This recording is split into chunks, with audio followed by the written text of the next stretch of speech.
Okay, today we are going to solve physics O-level paper 5054. It is paper 1, variant 2, October November 19, and today we will solve question number 1 to question number 20. Okay, it is 5054, paper 1, variant 2, October November 19. First question, which word is the name of a vector quantity? Okay, first we should know what is the difference between scalar and vector. Scalars are those physical quantities which require only magnitude for their complete specification, whereas vectors are those physical quantities which require both magnitude and direction for their complete specification. Okay, here first option A is given density. Density is defined as mass over volume, so it is scalar. Displacement, it is the minimum distance covered between the 2 points and it is directed from initial towards the final point. When it is directed, there is a concept of direction, so it is a vector quantity. Energy is defined as ability to do work, so it is scalar. Speed is defined as distance covered in unit time, so it is also scalar. So our correct answer is B. Option B is correct. Next question, what is the size of the resultant of two forces shown in the diagram? Okay, here are two forces, one of 4 Newton, second is 3 Newton, and we have to find out resultant of these two forces. Okay, to calculate the resultant of these two forces, we have to draw a parallelogram, and the diagonal of the parallelogram will represent the resultant of these two forces. Okay, here we have a force of 4 Newton. We have drawn a force of 4 Newton that is in the same direction and of same magnitude as of this 4 Newton. Here we have drawn a force that is in parallel to 3 Newton and also of same magnitude as of this 3 Newton. So this force is equal to this force and this force is equal to this force. So here it is a parallelogram and this R is diagonal of this parallelogram. Now what we are looking here, it is a right angle triangle, and for this right angle triangle this is hypotenuse, it is a base and it is perpendicular, and according to Pythagoras theorem we can say R square is equal to 4 square plus 3 square. Hypotenuse square is equal to base square plus perpendicular square. So R square is equal to 4 square plus 3 square, and by solving this one we will get the answer R is equal to 5. So resultant force is equal to 5 Newton. So correct answer is C, 5 Newton. Next question, question number 3. What is the correct unit for the quantity shown? Okay, option 1 is electromotive force. Electromotive force is a source that can cause a current to flow in an electrical circuit, and unit of electromotive force is volt. Okay, second one is latent heat. Latent heat is defined as quantity of heat energy required to change state of matter of unit mass without any change in temperature. Okay, here it is quantity of heat energy and unit of energy is joule. So unit of latent heat is joule. Now the third option, pressure.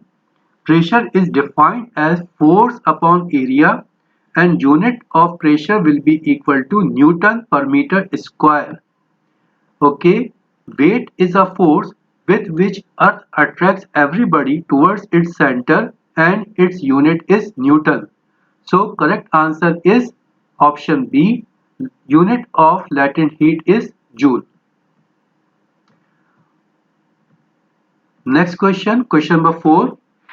A length of copper pipe of uniform cross section and several meters long carries water to a tap. Okay, measurements are taken to determine accurately the volume of copper in the pipe. Which instruments are used? Okay, to calculate the volume of this pipe, we should know the cross-sectional area and the length of the pipe. To calculate the length of the pipe, we have to use meter tape, and for cross-sectional area, to find out cross-sectional area, first we have to find out the diameter, and to find out the diameter we have to use vernier caliper. So what is the correct answer? We have to use meter tape and vernier caliper. Okay, here option D, it is given tape and calipers. So it is the correct answer. Okay, next question. Question number 5. Part of a speed time graph for two runners is shown. They are running along the same track. Which statement must be correct?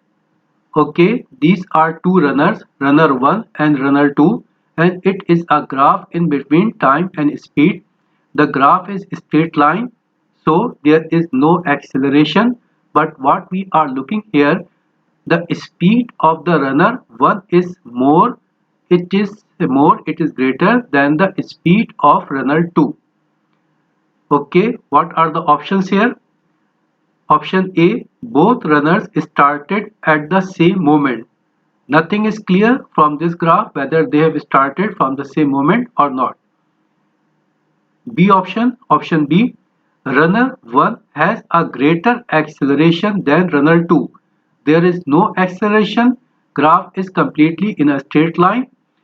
So there is no acceleration, acceleration is 0, so option B is incorrect. Option C, runner 1 is moving faster than runner 2. Yes, it is correct because the speed of runner is greater, it's more than the speed of runner 2. Okay, we will also read the fourth option. The distance between the two runners stays constant. The distance between the two runners, no, it cannot be constant because speed is defined as distance over time, and by the calculation we can get the answer, it will be different. So correct answer is C. Next question, question number 6. The graph shows how the speed of a car varies with the time. Here it is a graph between time and speed. When we are moving from time 0 to time 10 seconds, we are looking, the speed is increasing, so there is acceleration. And when we are moving from 10 to 20 seconds, there is no acceleration because graph is straight line. It is not inclined, graph is not inclined. Okay, first we read the options. Which statement about the acceleration of the car between the times 10 second to 20 second is correct? Okay, as discussed, 10 to 20 second, there is no acceleration because there is no change in velocity. Because acceleration is defined as rate of change in velocity. If there is no change in velocity, then there will be no acceleration. So correct answer is answered option D. The acceleration is 0. Next question. In which descent is the acceleration equal to acceleration of free fall g at all the times? A bungee jumper leaping from a bridge, a feather falling in a vertical tube that contains a vacuum, a hailstone traveling to Earth at terminal velocity, a skydiver dropping from an aircraft towards the ground.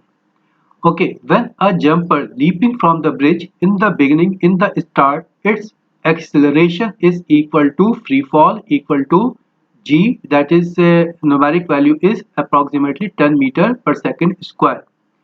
Okay, in the beginning it is equal to g, but because of the air resistance, this acceleration will gradually decrease. Option B, in option B, the feather falling in a vertical tube that contains a vacuum. In a vacuum means there is no resistive force, so its acceleration will be same, it remains same, that will be equal to free fall or we can say its acceleration will be always 10 meter per second square. A hailstone traveling to Earth at terminal velocity. When there is a terminal velocity, it means there is no acceleration. A skydiver dropping from an aircraft towards the ground. Here, the same thing that we have discussed in the option A, that in the beginning acceleration will be equal to free fall, but after some time it will be decrease, it will gradually decrease because of air resistance. So correct answer is option B. Next question. A body slides down a frictionless slope as shown. As the body presses on the surface pushes back on the body. In which direction does the surface push back on the body? Okay, here we have to find out the reaction of the surface. Reaction of the surface is always perpendicular to the surface. This is our surface, and here it is the angle of 90 degree from C towards D. So we can say this C is the correct answer because it is perpendicular to our surface.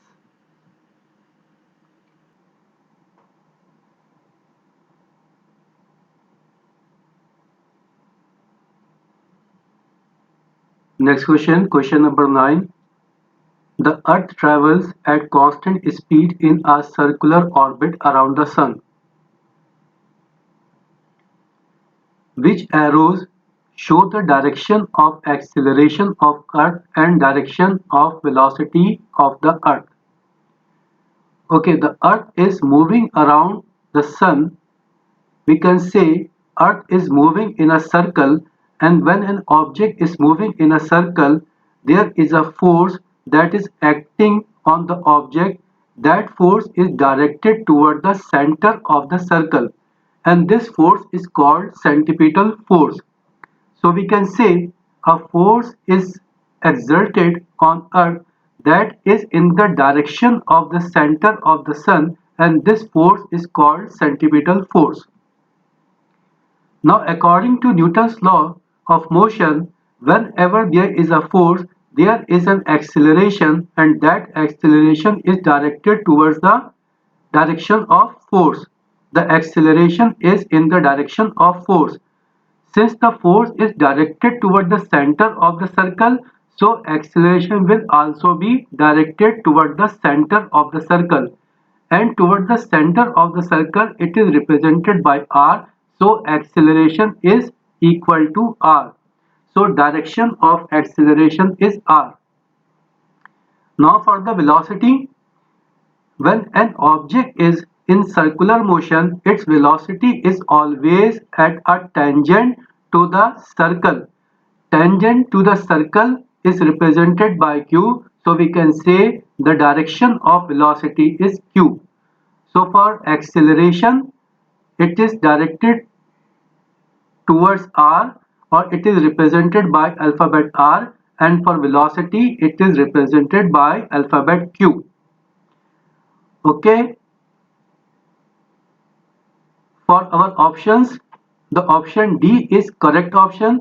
Direction of acceleration is r and direction of velocity is q. It is r, it is q. Okay, so correct option is option D. Next question, question number 10. A student balances a non-uniform object on a pivot. To do this, a weight is suspended near the left-hand end of the object as shown. Where is the center of mass of the object? Okay, it is a non-uniform object. There is a pivot at point C, and at point A, there is a weight suspended to balance this non-uniform object. Okay, first thing, what is meant by center of mass? Center of mass is a point where most of the mass of the body is concentrated. Okay, here we have to find out center of mass of the object. Okay, suppose if we remove this weight, what will happen? If we remove this weight, this object will be tilted on this side. So we can say the weight of the object is concentrated on the right hand side of this pivot, and on the right hand side of the pivot there is only one point, there is a point D, so we can say the mass of the object is concentrated at point D, so our correct answer is D. Okay, next question, question number 11. A load L is suspended from two springs that are in parallel. These are two springs that are parallel. The extension of each spring is x. The extension in each spring is x. So total extension in this combination is 2x. Okay. The springs are then arranged to hang vertically one below the other. Now these springs are arranged like this. Okay, here in this combination, the total extension is 2x. So we can say total extension in this spring is 2x, and also in this spring is 2x. Now total extension will be sum of these two extensions. So total extension will be 2x plus 2x, and total extension will become 4x. So correct answer is D, and total extension is 4x. Okay, next question. It is question number 12. The diagram shows three tubes P, Q and R. Each tube contains air trapped by a water column. Okay, here is a container having water. There are three tubes. The tubes are P, Q and R. Okay, in all the tubes there is water, and in this area the air is trapped in all the tubes. Okay, which statement is correct? Now we read the options first. Option A, the pressure of the trapped air is equal in tubes P, Q and R. Option B, the pressure of the trapped air is greatest in tube Q. Option C, the pressure of the trapped air is greatest in tube R. Option D, the pressure of the trapped air is greatest in tube P. Okay, first thing, pressure is given as rho gh, where this rho is for density, g is acceleration due to gravity, and this h is vertical distance or height. Okay, now here in all the three cases P, Q and R, this density is constant because in all the tube there is water, so density will be same. This G, acceleration due to gravity, is also same. Now what about the height h? Here the height h in P, Q and R is also same. This height is same in all the tubes, so we can say all these three values are same in P, Q and R, so the pressure will also be equal in all the tubes. So our correct option is A, the pressure of the trapped air is equal in tubes P, Q and R. Okay, next question, question number 13. Which graph shows the relationship between the pressure and the volume of a fixed mass of gas at constant temperature? Okay, it is Boyle's law, which states that at constant temperature, volume of a gas is inversely proportional to applied pressure. Okay, when two physical quantities are inversely proportional, then the graph will be a curve. It cannot be a straight line. When two objects are directly proportional, graph will be a straight line. When inversely proportional, graph will be curve. So our possible options are C and D. A and B are not possible. Okay, here with decrease in pressure, volume will increase. This graph shows when we decrease the pressure, volume increases. So our correct option is option C. Okay, next question, question number 14. An object X has mass m and velocity v.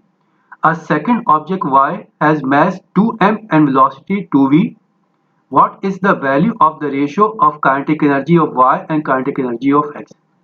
Okay, kinetic energy is given as half mv square. Now kinetic energy of X will be half mv square because for X mass is m and velocity is v. For kinetic energy of Y, in place of m we have to take 2m because mass is 2m, and in place of v we have to take 2v because velocity is 2v for the object Y. Now just we have to solve this one. This m and m will be cancelled out. This v and v will be cancelled out. V square and v square will be cancelled out, and by solving this one you will get the answer 8. So our correct answer is 8. Correct option is D. Question number 15. Where is energy released by the fusion of hydrogen nuclei to form helium? Okay, the options: in a nuclear power station, in a radioactive isotope emitting alpha particles, in the core of Earth, and in the core of Sun. Okay, this topic is from nuclear physics. In the chapter of nuclear physics, you have studied fission and fusion. In fission, you have studied that a bigger nucleus is divided into smaller nuclei, and in fusion, two smaller nuclei are combined to form a bigger nucleus.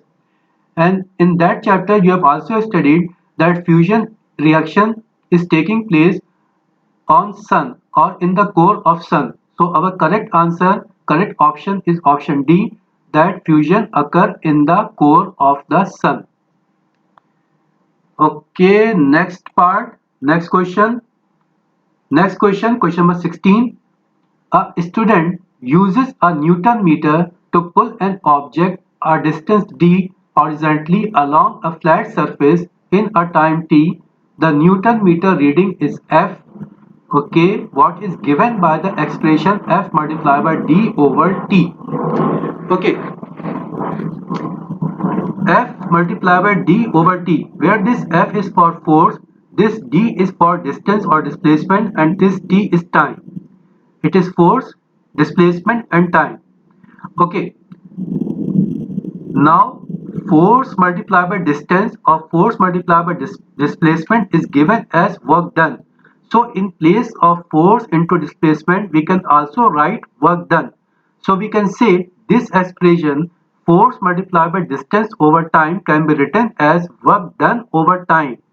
Now work done over time is represented as power, or power is defined as the rate of work done. So we can say this work done over time is equal to power. So we can say this F multiplied by d over t, it represents power. So correct option is C. Okay, we will move to the next question. Question number 17. A student is given a thermometer that reads 1 degree centigrade in pure melting point and 101 degree centigrade in pure boiling point of water. She uses it to measure the temperature of some water before and after it is heated. Okay, how does the rise in temperature of the water calculated from her results compare with the correct value? Okay, what is the correct value for melting of ice? It is 0 degree centigrade. And what is the correct value for boiling of water? It is 100 degree centigrade. What is the difference? 100 minus 0, it is 100. Okay, now for melting, the student has a reading 1 degree centigrade, and for boiling she has a reading 101 degree centigrade. Now what is the difference? 101 minus 1, it is equal to again 100. So there will be no difference, there will be no change. Okay, the same thing I have tried to explain here. Melting point of pure water is equal to 0 degree centigrade and boiling point is 100 degree centigrade. So difference is 100. On the scale, what the student is using, melting point is 1 degree centigrade and boiling point is 101 degree centigrade. So again the difference is 100. So we can say there is no change, it is the same. So correct option is B. Okay, next question. It is question number 18. A student makes 4 statements about evaporation and boiling. Okay, first point what he has written, both involve an increase in molecular separation. Yes, it is correct. in evaporation and in boiling, in both the cases, the average distance between the molecules increases.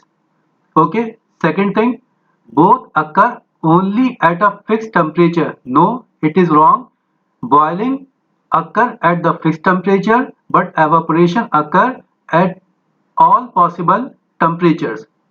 Okay, third option, both involve the absorption of thermal energy. Yes, it is correct because both the cases heat is absorbed. Okay, fourth point, both occur throughout the liquid. No, it is wrong. Only in the case of boiling, it occur throughout the liquid, but evaporation, it occur only at the surface of the liquid. So correct options are 1 and 3, and correct options 1 and 3 are given in the option C. So our correct answer is C. Okay, next question, question number 19. How is specific latent heat defined? Okay, we have to give the definition of latent heat. Definition of latent heat you have studied in thermal physics.